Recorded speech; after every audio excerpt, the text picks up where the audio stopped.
warahmatullahi wabarakatuh. Waalaikumsalam. Alhamdulillah wa syukurillah wa la hawla wa la quwwata illa billah. Allahumma salli ala Muhammadin wa ala alihi wa sahbihi wa man tabi'ahu bi ihsanin ila yaumiddin. Jamaah sekalian yang sama berbahagia, alhamdulillah malam ini kembali kita dipertemukan di tempat yang mubarak ini guna untuk melaksanakan kewajiban kita secara berjamaah bersama-sama salat maghrib sambil menanti waktu pelaksanaan salat isya. Kita memanfaatkan kesempatan ini untuk mengikuti pengajian yang akan dibawakan oleh Ustaz kita. Untuk memanfaatkan kesempatan ini, mari kita bersama-sama membuka acara ini dengan membaca basmalah. Bismillahirrahmanirrahim. Selanjutnya mari kita mengikuti apa yang akan disampaikan oleh Ustaz kita, dan sekiranya sebentar ada waktu menyampaikan pertanyaan-pertanyaan. Mudah-mudahan ada kesempatan untuk itu, dan kepada Ustaz mari kita persilakan dengan hormat kepadanya. Islam.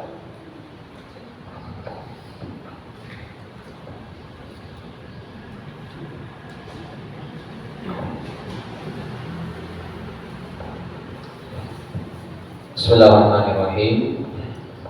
Assalamualaikum warahmatullahi wabarakatuh.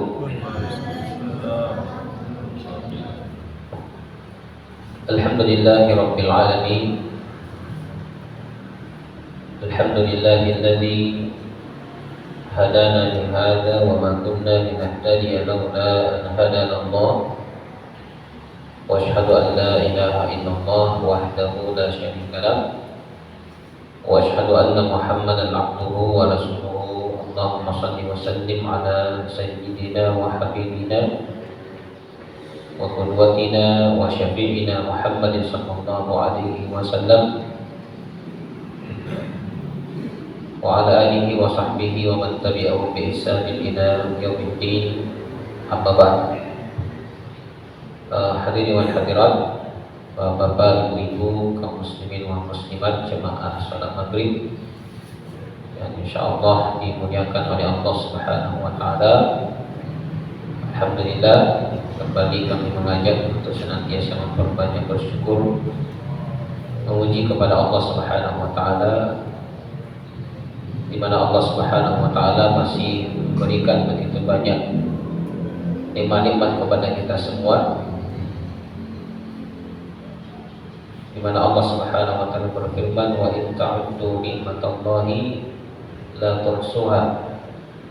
Seandainya kalian mau menghitung berapa banyak nikmat Allah Subhanahu wa taala, maka niscaya kalian tidak akan mampu untuk menghitung berapa banyak nikmat yang diberikan oleh Allah kepada kita semua.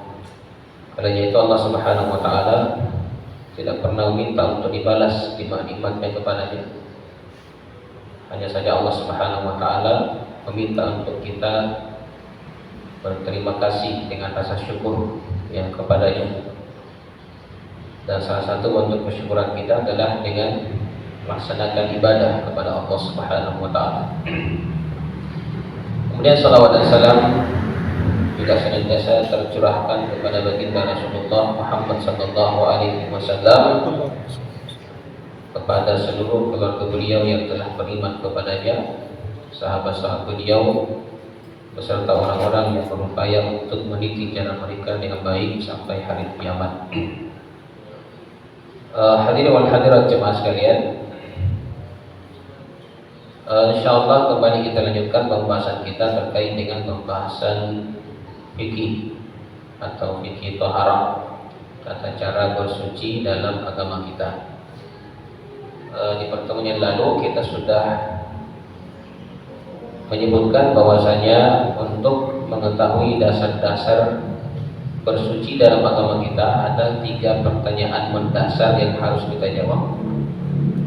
Yang pertama itu adalah apa yang diperintahkan untuk disucikan dalam agama kita. Yang kedua, apa media atau apa alat yang dipakai untuk bersuci. Dan yang ketiga adalah bagaimana cara mensucikannya. Kita sudah bahas poin yang pertama tentang perkara yang diwajibkan, diperintahkan kepada kita untuk dibersihkan sebelum kita melaksanakan ibadah, utamanya ibadah sholat. Ada dua.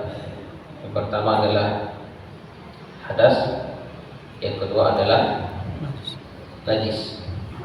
Ya, hadas dan najis. Dan kita juga sudah menyebutkan pembagian daripada hadas dan najis ini. Juga termasuk perbedaan.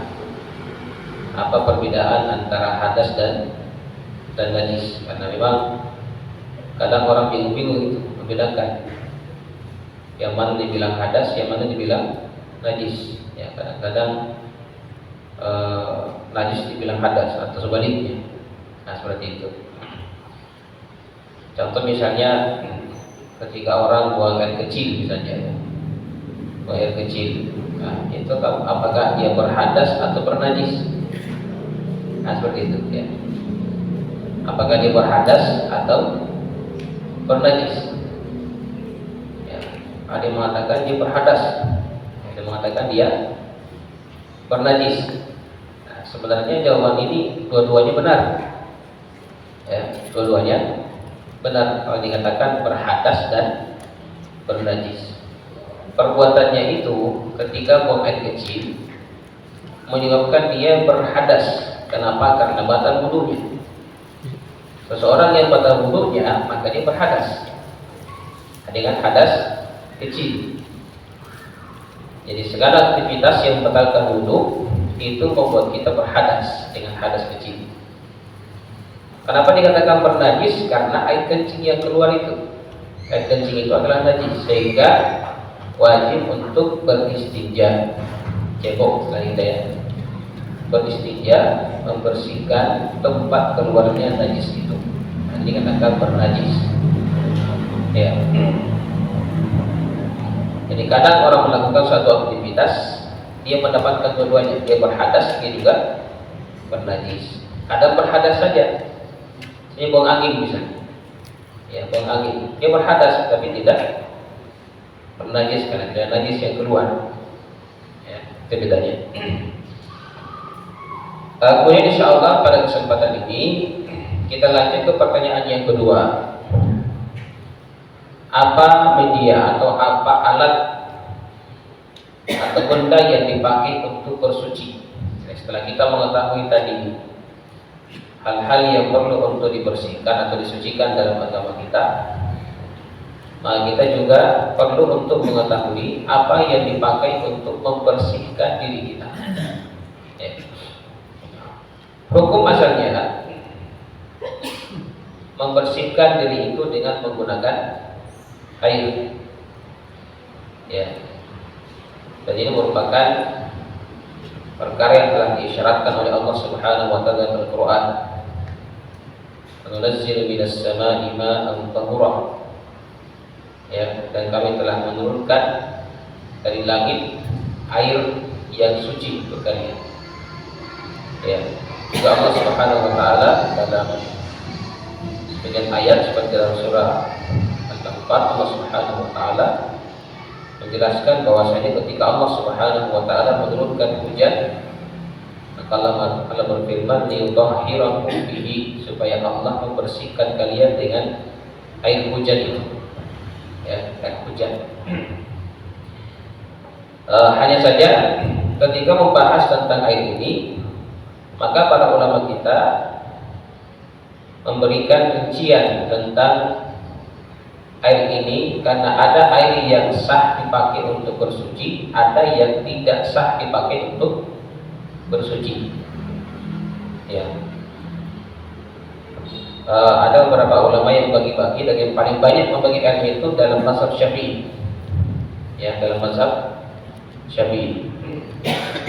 Bagus kita sampai 5 jenis air. Ya.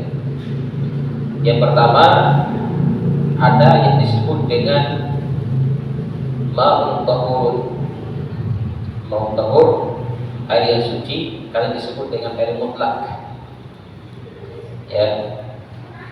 Air mutlak ini adalah air yang tetap berada pada sifat aslinya, belum berubah salah satu sifatnya, disebut dengan air mutlak. Dalam definisi disebut para ulama, mereka mengatakan air mutlak itu adalah tahirun fi nafsihi mutahhirun bi ghairihi. Dia adalah air yang suci pada bendanya, pada zatnya, dan juga bisa dipakai untuk membersihkan atau mensucikan yang lain. Ini disebut dengan air suci dan mensucikan. Nah, inilah air yang bisa dipakai untuk bersuci, berwudu, mandi wajib. Ya. Yang mana yang masuk dalam kategori air suci dan mensucikan ini, Imam Syafi'i itu menyebutkan ada 7 jenis air. Ada 7 jenis air yang bisa dipakai untuk membersihkan diri kita. Ada air hujan, air laut, air sungai, air sumur, mata air, air embun, air salju, 7 ya. Nah, ini semuanya adalah air-air yang suci pada bendanya, bisa dipakai untuk mensucikan yang lain. Inilah yang sah dipakai untuk bersuci. Yang kedua, untuk air yang kedua ada disebut dengan ma'un tahir, juga air suci, tapi dia hanya suci pada dirinya atau pada bendanya, tapi tidak membersihkan yang lain. Tahirun fi nafsihi ghairu mutahhirin li ghairihi. Dia suci pada zatnya, tapi tidak bisa dipakai untuk mensucikan yang lain. Ya. Contohnya apa? Teh, kopi. Nah, air teh, air kopi, air kelapa, ya kan? Itu semuanya suci semua. Kenapa? Karena dia asalnya adalah air yang suci dan mensucikan, tapi dia sudah bercampur dengan benda suci yang lain, dan benda suci itu mendominasi air itu, sehingga penamaan air itu disandarkan kepada benda yang mencampurinya. Ya, jadi kalau ada air yang suci dan mensucikan, kemudian bercampur dengan benda suci yang lain, dan benda suci yang mencampurnya itu dia mendominasi air itu, maka air itu tetap suci tapi tidak bisa dipakai untuk bersuci. Ya. Jadi kalau tadi disebutkan bahwasanya kenapa disebut dengan air teh, air kopi, karena teh dan kopi itu mendominasi air, sehingga dia disandarkan penamaannya kepada benda suci itu. Ya. Saya kasih contoh misalnya Pak, ya, kita punya air 1 ember atau 1 nampak. Ya, airnya adalah air suci dan mensucikan. Kemudian jatuh ke dalamnya sebatang sabun misalnya, sabun jatuh ke dalamnya. Nah, pertanyaannya apakah air itu masih bisa dipakai untuk bersuci? Bisa atau tidak? Ya, tahu ragu gitu. Ya, apakah suci atau tidak? Jawabannya itu ya tergantung kondisinya. Tergantung kondisinya. Kalau misalnya sabun yang jatuh itu lama di dalam, kemudian merubah, ya, dan mendominasi air itu sehingga disebut dengan air sabun, maka tidak bisa lagi dipakai untuk bersuci karena sudah jadi air sabun. Tapi kalau hanya jatuh sebentar, kalau kita angkat kembali sabunnya dan tidak merubah sifat daripada air itu, maka tetap suci dan mensucikan, karena tidak dikatakan sebagai air sabun. Dia masih air yang bersih. Nah, ini bedanya kalau yang jatuh itu adalah benda yang bersih dengan najis. Ya. Nah, ini yang kedua. Yang ketiga ada disebut dengan air najis, disebut dengan air najis. Ya, air najis itu kalau dia di sumbernya ada 2 jenis. Ada air najis yang memang pada dasarnya dia najis secara zat, seperti air kencing misalnya. Ya, air kencing memang ya pas dia keluar dia sudah menjadi najis dia. Ya. Nah, sehingga seseorang yang buang air kencing itu harus betul-betul hati-hati jangan sampai terkena percikan air kencing. Ya, karena Rasulullah SAW memberikan ancaman kepada orang yang tidak peduli dengan kencingnya sehingga terpercik ke pakaiannya. Rasul bersabda, "Istanzihu minal baul, fa inna 'ammata 'adzabal qabri minhu."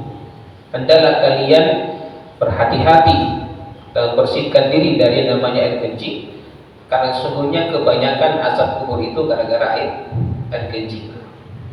Ya, nah ini peringatan dari Nabi kita Muhammad SAW.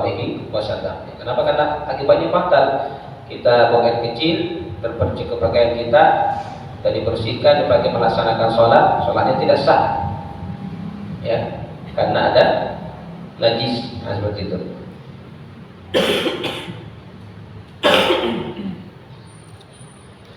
Kemudian ada juga air najis yang pada asalnya itu adalah air suci.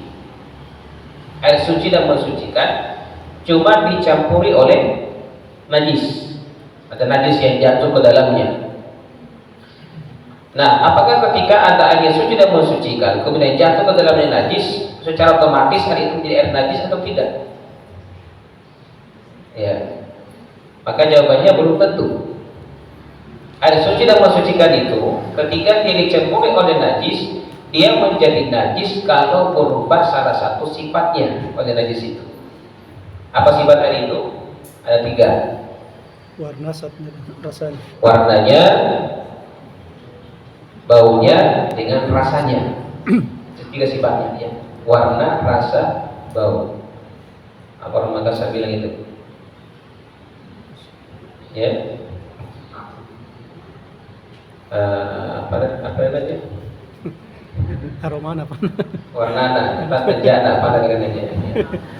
Warnana, kemudian rasana, dengan kasiana, nah gitu ya. Nah itu 3 sifat air. Nah, salah satunya saja berubah karena najis, maka air itu otomatis menjadi air najis. Jadi mungkin berubah warnanya, tapi tidak berubah rasanya dan baunya. Itu juga sudah menjadi najis. Atau warnanya tidak berubah, tidak berbau juga, tapi lain-lain rasanya karena najis, itu juga sudah menjadi air najis. Nah itu salah satunya saja berubah, tidak harus berubah 3-tiganya atau 2. Satu saja berubah karena najis, itu sudah menjadi air najis. Ya, air najis. Berarti kalau tidak ada yang berubah, maka tidak najis. Contoh misalnya, kalau kita punya kayak tadi ya, punya air 1 ember atau 1 baskom, jatuh ke dalamnya tikus, ya, per malam misalnya 1 malam 2 malam baru dapat, bau tidak? Kayak bau gitu, rasa gitu. Berarti airnya sudah menjadi najis. Beda kalau airnya itu 1 kolam besar. Ya misalnya kolamnya itu 8x10 misalnya, besar kolamnya. Kalau jatuh tikus ke dalamnya, bau tidak airnya? Tidak, karena kadar airnya banyak, sehingga air itu tidak berubah menjadi air najis. Ya, jadi dia berubah salah satu sifatnya baru dikatakan air najis. Hanya saja memang ulama kita dari sisi kadar air itu yang dipersyaratkan berubah salah satu sifatnya, mereka berbeda pendapat. Dalam mazhab Syafi'i, mereka mengatakan bahwasanya kalau air itu kurang dari 2 kullah, itu tidak dipersyaratkan berubah sifatnya. Yang penting terkena najis, maka tidak bisa lagi dipakai untuk bersuci. Kenapa? Karena berdasarkan hadis mana Rasulullah bersabda, idza kana al-ma'u qullataini lam yahmil al-khabath aw la yunajjisu syai'un. Kalau air itu jumlahnya mencapai 2 kullah, maka itu tidak akan lagi terkena najis. Maksudnya tidak lagi dikhawatirkan bernajis selama tidak berubah salah satu sifatnya tadi. Dari hadis ini dipahami oleh Imam Syafi'i bahwasanya berarti kalau kurang dari 2 kullah, kan dikatakan lebih dari 2 kullah ya. Berarti beliau mengatakan dari hadis ini pahami maksudnya kalau kurang dari 2 kullah dan ada najis yang jatuh ke dalamnya, berarti sudah menjadi air najis sekalipun tidak berubah salah satu sifatnya. Ini menurut beliau. Sekalipun ulama lain mengatakan bahwasanya sebenarnya sama saja ya, yang dipersyaratkan itu adalah berubah salah satu sifatnya, mau banyak mau sedikit tetap bisa dipakai untuk bersuci selama tidak berubah sifatnya. Nah seperti itu. Kalau 2 kullah itu sekitar 200 ya, mungkin 270 liter ya. Seperti itu mungkin kalau kita pakai takaran liter ya. Jadi satu kolam misalnya itu 1 ember besar dan mencapai 270 liter, itu berarti mencapai 2 kullah. Kalau berkecil tidak sampai. Nah, bedanya apa? Bedanya begini. Kalau kita punya air 1 ember, misalnya ember kita hanya berisi sekitar 10 liter air, ya 10 liter air. Jatuh ke dalamnya kotoran cicak 1 biji, Pak. Kotoran cicak ya, satu biji. Berubah tidak sifatnya air itu? Tidak berubah, ya kan? Tidak berubah. Tapi menurut Imam Syafi'i karena kurang dari 2 kullah, maka tidak boleh lagi dipakai untuk bersuci. Ini menurut beliau. Dan menurut ulama lain seperti Imam Ahmad, mereka mengatakan bahwasanya ya selama tidak berubah salah satu sifatnya, mau sedikit mau banyak tetap sah dipakai untuk bersuci. Nah begitu. Yang mana mau dipilih ya silakan dipilih, kan itu adalah pendapat ulama kita. Mau ambil pendapat Syafi'i silakan. Pendapat ulama lain juga silakan. Kan masing-masing punya landasan dalam beristilah. Ini ya air yang tercampuri oleh najis. Kemudian ada yang dikenal dalam mazhab Syafi'i disebut dengan air musta'mal. Air musta'mal itu artinya telah dipakai. Jadi air yang sudah pernah dipakai untuk bersuci dalam mazhab Syafi'i itu tidak bisa lagi dipakai untuk bersuci kembali. Ya, karena menurut Imam Syafi'i bahwasanya sifat air itu hanya bisa dipakai sekali untuk bersuci. Ya, sehingga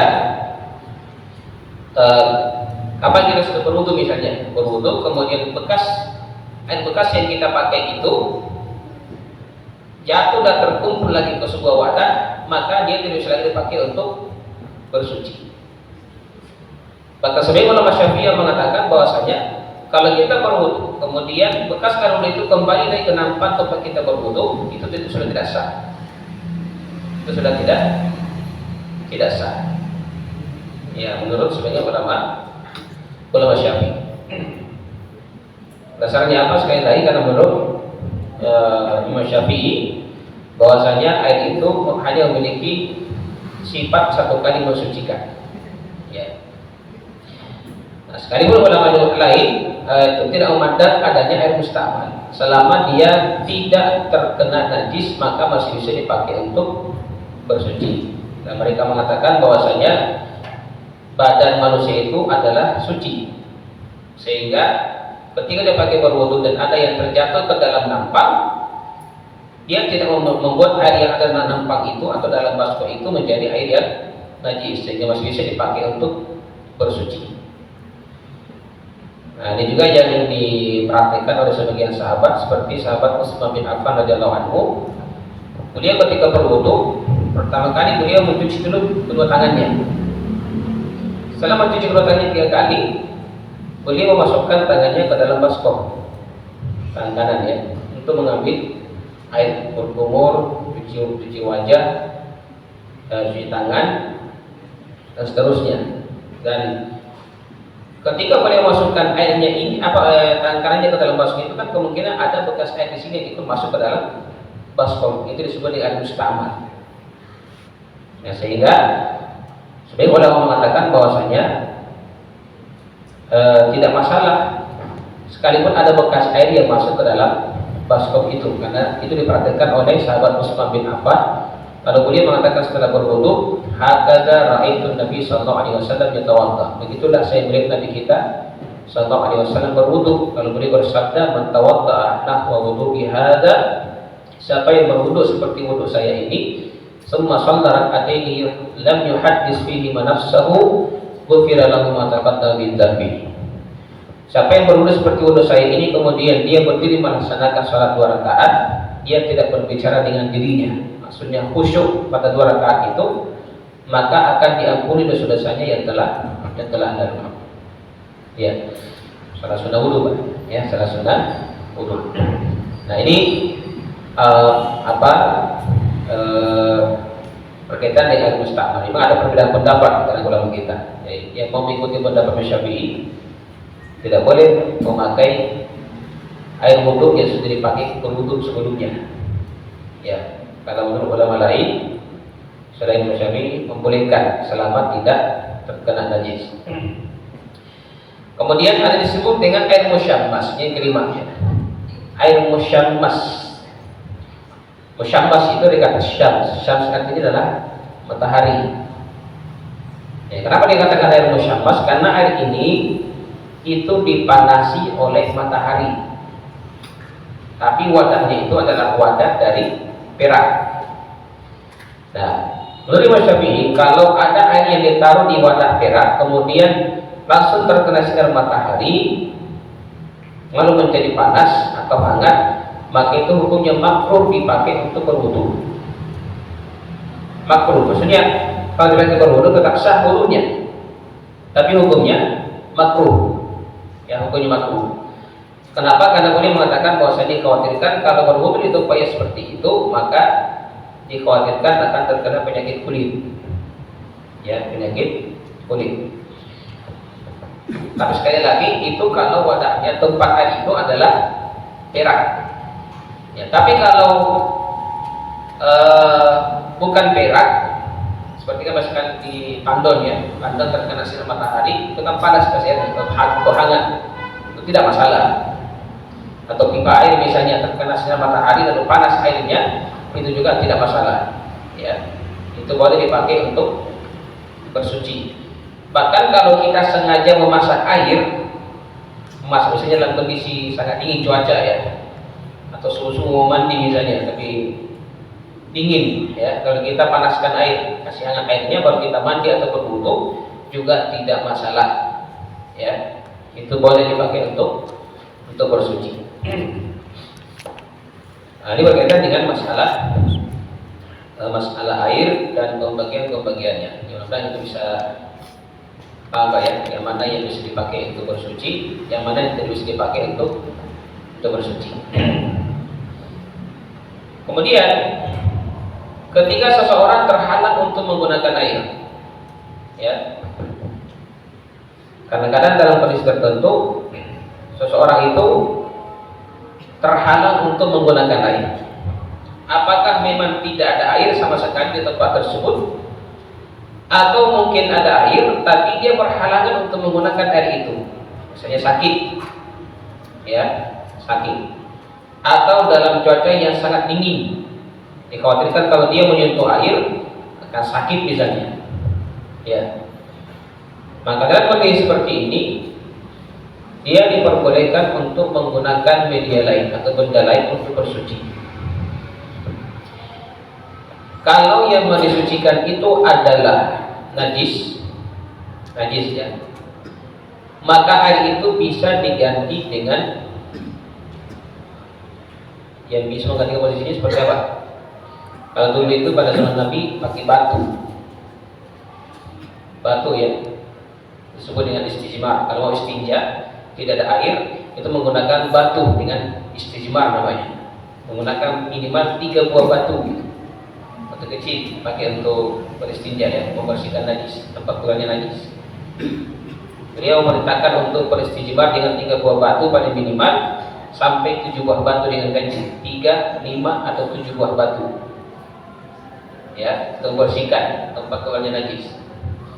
Kalau kita buang hajat. Nah, terus sekarang kan sudah di modern orang, tidak pakai batu lagi. Orang bisa pakai tisu. Ya. Kalau orang tinggal dulu masih ada pakai dedaunan, ya.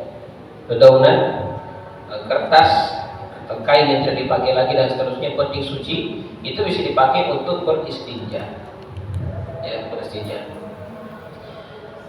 Kemudian itu kalau untuk membersihkan najis, ya, membersihkan najis.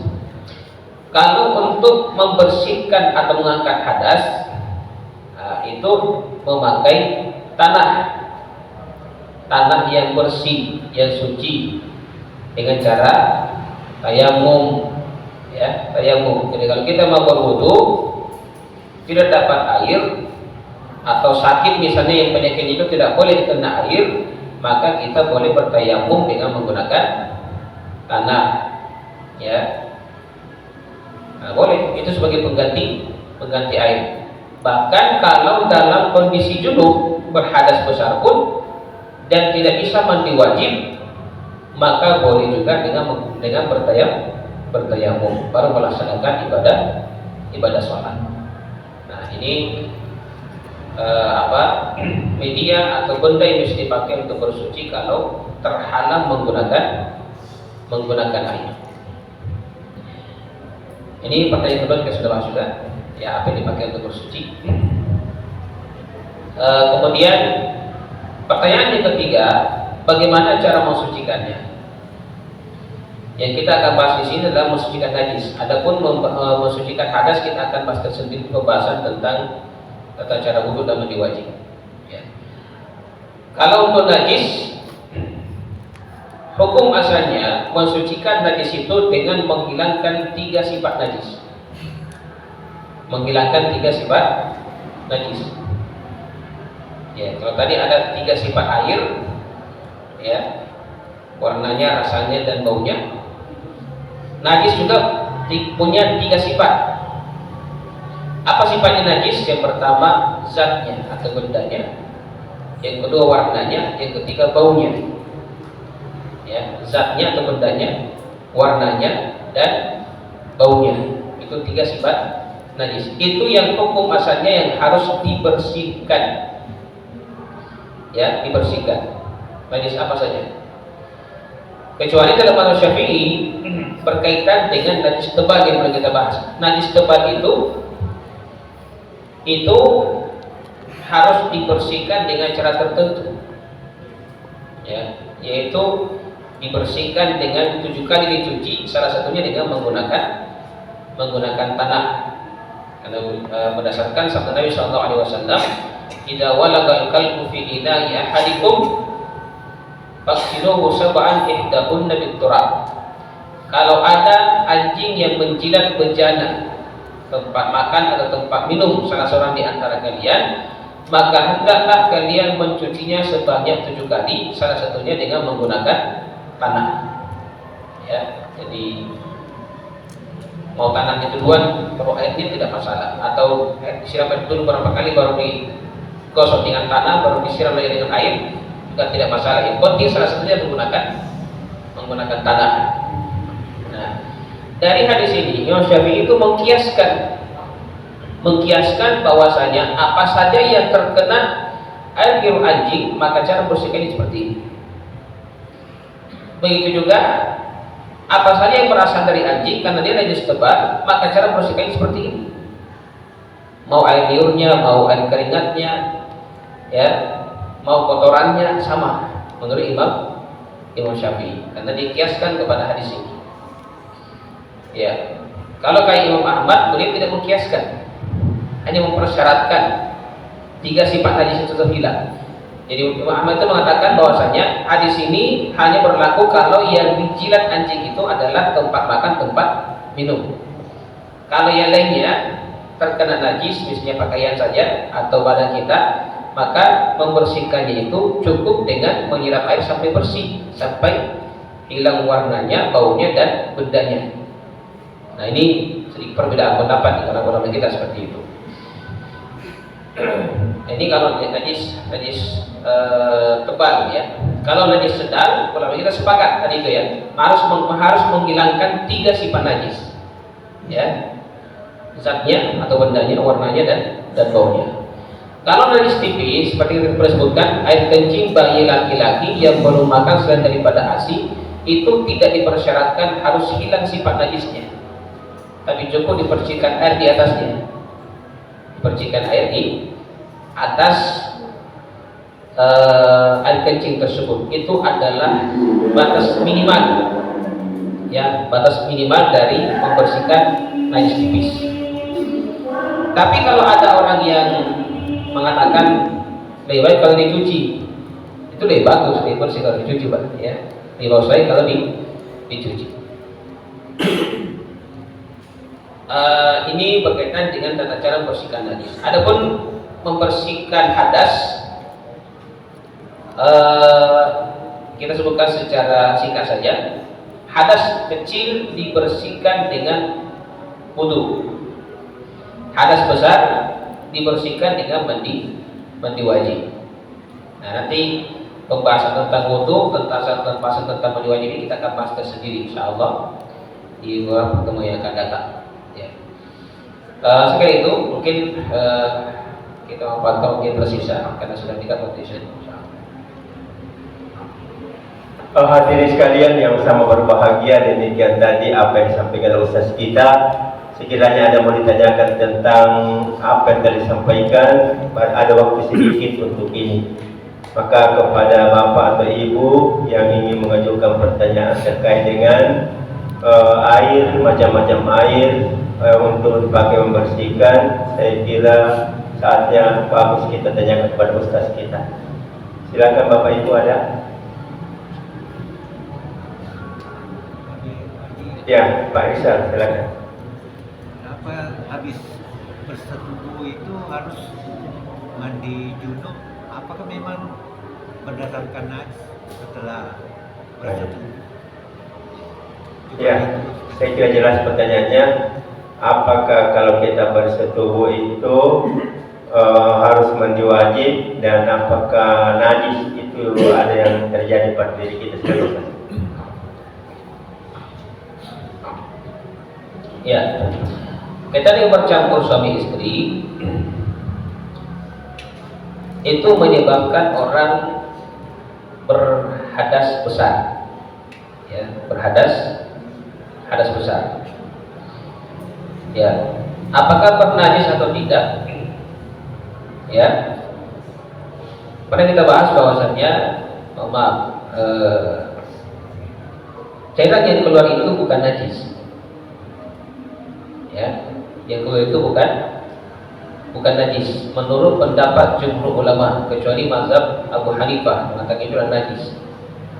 Tapi sekali bukan najis kan kotor, itu kayak kita bersihkan, Nah, sehingga sebelum mandi kita membersihkan dulu bagian kemaluan yang terkena kotoran, baru kita berwudu, baru kita mandi. Ya, baru kita mandi wajib. Nah, jadi memang kalau habis bercampur suami istri itu harus mandi wajib. Nah, tidak sah sholat kita kalau kita tidak mandi wajib, hanya sekedar berwudu saja. Ya, baru melaksanakan sholat maka tidak sah, karena wudu itu tidak bisa mengangkat hadas besar, hanya bisa menghilangkan hadas kecil. Ya, seperti itu. Allah. Saya kira jelas jawabannya Pak Arisan. Jadi masalahnya kalau kita tidak bisa mandi setelah berhadas besar, kira-kira bagaimana solusinya Ustaz? Saya mau kapan? Ya, ini pada kejadian Pak, ketika sahabat Umar dan Ammar bin Yasir keluar dalam satu perjalanan, tiba-tiba keduanya ini mimpi basah. Mimpi basah kan junub juga, ya, sama dengan orang yang bercampur suami istri. Maka Umar ketika masuk waktu sholat tidak mau sholat, mengatakan bahwa saya tidak mau sholat, saya sementara dalam kondisi junub. Sementara Ammar bin Yasir jalan logikanya yang mengatakan kalau wudu itu bisa diganti dengan tayamum, berarti mandi wajib bisa diganti dengan berkulit-kulit di pasir. Maka dia buka bajunya kemudian berkulit-kulit dari pasir sampai semua tubuhnya kena pasir tanah ya, baru kemudian melaksanakan ibadah sholat. Pulang ke Madinah dilaporkan kepada Rasulullah SAW. Keduanya, Umar dikatakan tidak mau sholat. Tapi ketika mendengarkan ceritanya Ammar bin Yasir, tapi dia tertawa. Mendengarkan cerita daripada Ammar bin Yasir, tadi mengatakan yang tidak seperti itu. Kalau memang dalam kondisi junub dan tidak ada air, cukup temukan tangan saja, ya, ke tanah, kemudian usapkan ke wajah dan ke tangan. Ini tayamum. Ya, jadi tayamum. Jadi kalau dalam kondisi junub, ya, tidak dapat air atau mungkin sakit misalnya, tidak bisa menyentuh air, maka cukup dengan tayamum, itu sudah bisa melaksanakan sholat. Insyaallah. Jadi Bapak Ibu akan hormati, sekedar mengingatkan kembali bahwa macam-macam air yang kita bahas malam ini ada namanya air suci dan mensucikan. Disebutkan tadi ada 7, di antaranya adalah air hujan, air laut, air sungai, air mata air salju, air embun, ya cukup. Kemudian ada air suci tapi tidak mensucikan. Di antaranya dicontohkan adalah air kopi, air teh, air kelapa dan lain sebagainya. Kemudian ada air yang disebut air mutanajis, ada yang terkena najis. Kemudian ada air namanya mustamal, sudah terpakai. Ada juga air musammas, artinya air yang sudah dipanasi dengan sinar matahari yang memakai bejana. Jadi saya kira apa yang dibahas malam ini sangat luar biasa untuk kita semua. Mudah-mudahan setiap kita menggunakan air bisa memperhatikan air yang kita gunakan. Apakah air ini air yang suci dan dapat mensucikan, atau air suci tapi tidak dapat membersihkan, atau air ada najisnya, atau air yang sudah terpakai, atau air yang sudah dipanasi. Air yang dipanasi dengan matahari itu hukumnya makruh, artinya boleh dipakai tapi lebih bagus kalau dihindari. Kemudian Bapak Ibu yang kami hormati, apa yang kita dibahas malam ini luar biasa.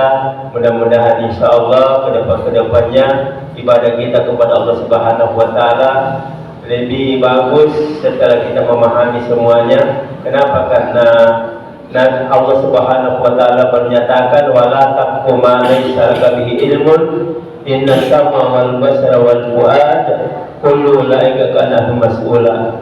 Artinya bahwa janganlah kau melakukan sesuatu tanpa dasar dengan ilmu, karena sungguhnya pendengaranmu, penglihatanmu dan hatimu akan diminta pertanggungjawaban. Jadi alhamdulillah, mudah-mudahan setiap apa yang kita kerjakan kita memahami dulu sebelum mengerjakannya.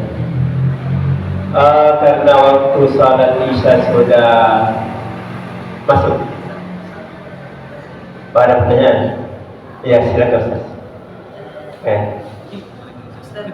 Ya kita dulu atau di sana dulu? Ya kita bertanya.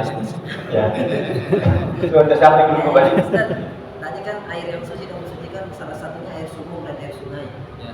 Jadi salah satu salah dua itu. Air sumur, ada air sumur apalagi di wilayah sini, Ustaz. Airnya bersih tapi bau. Nah, terus juga keruh. Yang kedua air sungai yang coklat. Hujan. Karena hujan. Ya. Ya, Ya. Kalau semuanya hukumnya sama, mau air sumur atau air hujan, ya. Air sumur yang memang kalau memang dari sananya itu sudah bau memang semenjak awal digali dan tidak ada dekat situ hal-hal yang merupakan sumber najis yang dikhawatirkan meresap ke sana, berarti masih airnya seperti itu, bahwasanya dia agak bau airnya. Ya sama yang seperti air laut ya. Air laut itu kan asin ya, asin rasanya. Tapi kalau yang sudah begitu airnya kita mengatakan suci. Karena Rasulullah mengatakan wat-tahuru ma'uhu al-hillu maitatuhu. Air laut itu adalah suci airnya dan bangkainya itu halal. Air laut itu suci sekalipun rasanya asin. Maka begitu juga dengan sumur. Ya, sumur yang dimaksud dari semenjak awal digali sudah memang lain rasanya atau agak bau airnya, berarti itulah sifat airnya seperti itu. Maka dia tetap suci dipakai untuk berwudu misalnya. Ya. Sungai misalnya, sungai kalau musim hujan tiba-tiba dia keruh. Nah, ini perlu dilihat. Kalau keruhnya hanya sedikit itu tidak masalah, karena yang mencampuri ini itu adalah dianggap sesuatu yang suci, ya, dianggap sesuatu yang suci. Kalau hanya tanah kan, hujan ada tanah yang terkena air hujan kemudian turun ke sungai itu kan suci. Tapi kalau keruhnya itu sangat pekat, banyak campuran tanahnya, maka tidak boleh, karena bisa jadi tanah itu mendominasi daripada air sungai itu sehingga tidak bisa dipakai untuk bersuci. Jadi tindakan sih. Wallahu a'lam. Terima kasih ya. Ya. Bagaimana hukumnya kalau pakaian kita terpercik air liur, Ya. keringat, dan terpercik parfum yang ada kandungan alkohol? Ya. Ini bisa pembahasannya ya. Kalau yang kena itu hanya air liur, maka air liur itu bukan najis. Air liur bukan najis, sekalipun dia kotor, ya, tapi dia bukan najis, sehingga tetap sah dipakai untuk bersuci. Kalau keringat juga bukan najis, ya, keringat juga bukan najis. Ya, sehingga ya kalau kita bisa sementara sholat kemudian ada keringat yang menempel di pakaian kita, itu tidak membuat sholat kita batal, tetap sah. Kemudian parfum yang ada campuran alkoholnya, apakah itu sah atau tidak? Ini sebenarnya kembali kepada perbedaan ulama kita. Apakah khamar itu najis atau bukan? Khamar Pak, balonnya orang Arab itu yang terbuat dari anggur yang difermentasi, disebut dengan khamar.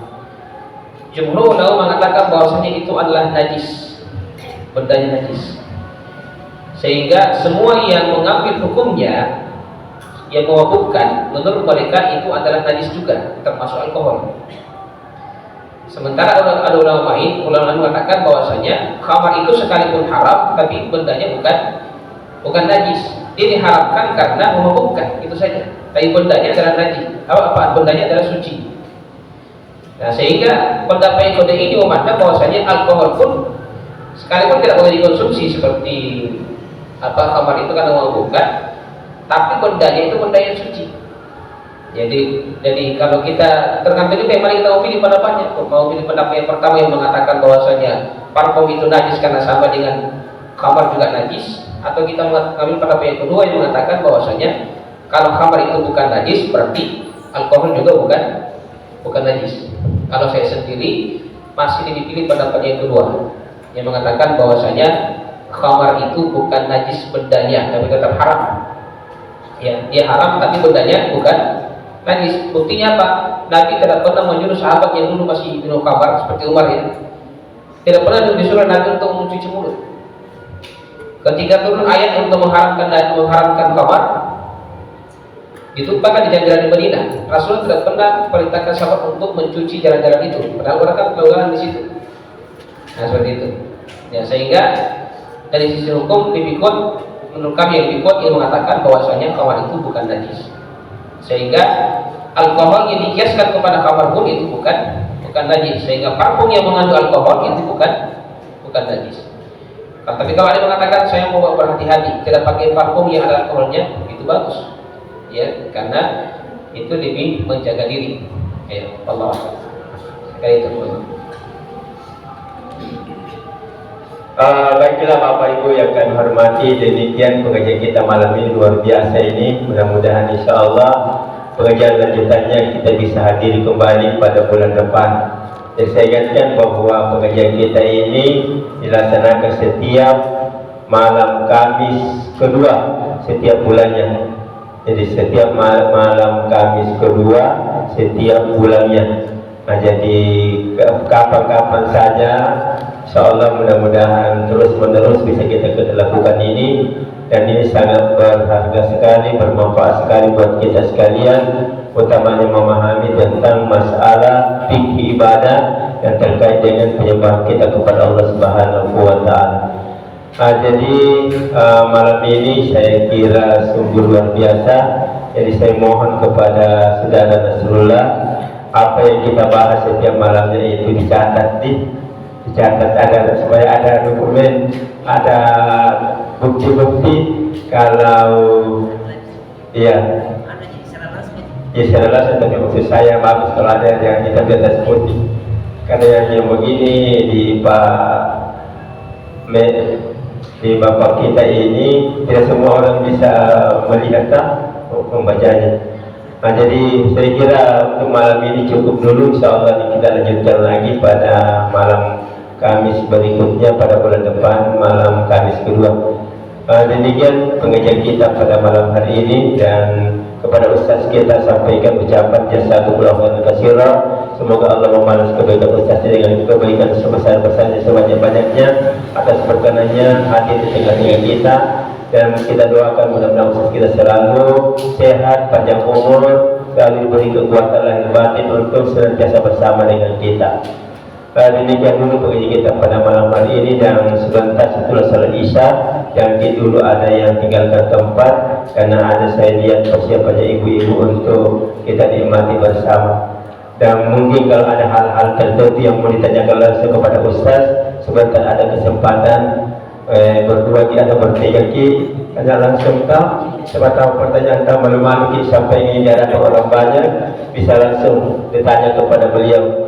Saya kira demikian dulu, dan mari kita akhiri pengajian ini dengan bersama-sama membaca hamdalah. Alhamdulillahirabbil alamin. Wabillahi taufiq wal hidayah. Wassalamualaikum warahmatullahi wabarakatuh.